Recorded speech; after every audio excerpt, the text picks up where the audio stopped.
Il est rare que les brigades d'Al-Qassam, la branche militaire du Hamas, communiquent sur ses capacités militaires, stratégiques et tactiques. Cela vient d'être fait avec de vrais éléments d'intérêt, notamment la confirmation de l'existence d'une stratégie des tunnels, qu'ils soient offensifs ou défensifs, l'objectif étant de projeter des personnels en territoire israélien pour y mener des opérations. Également une stratégie d'enlèvement des soldats israéliens, 27 disent les brigades Al-Qassam.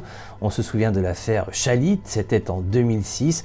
Il y aurait toujours des soldats israéliens qui seraient retenus. Également une stratégie navale, cette fois-ci c'est plus le sud de l'État israélien, la côte sud qui est menacée et à proximité de la ville de Ashkelon. Enfin, dernier élément, l'idée de la décentralisation. Les brigades Al-Qassam disent avoir disséminé des individus qui sont proches et qui ont été formés par les brigades et qui seraient en capacité de passer à l'action. Alors tous ces propos relèvent de la communication, ce sont des propos qui sont dits tout à fait officiellement, donc il convient de les mesurer, également de se souvenir que l'État israélien a mis en place un réseau complexe de capteurs afin de prévenir la percée de tunnels.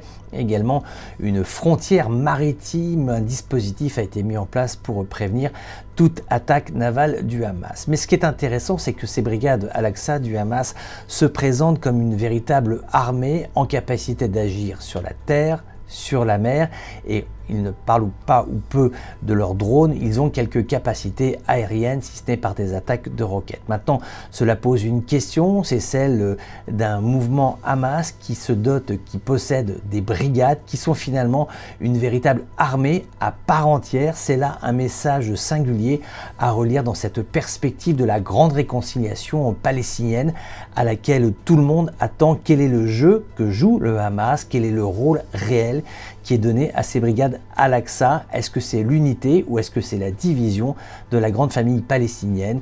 Telle est la question qui peut se poser à l'aune de ces informations qui viennent d'être révélées.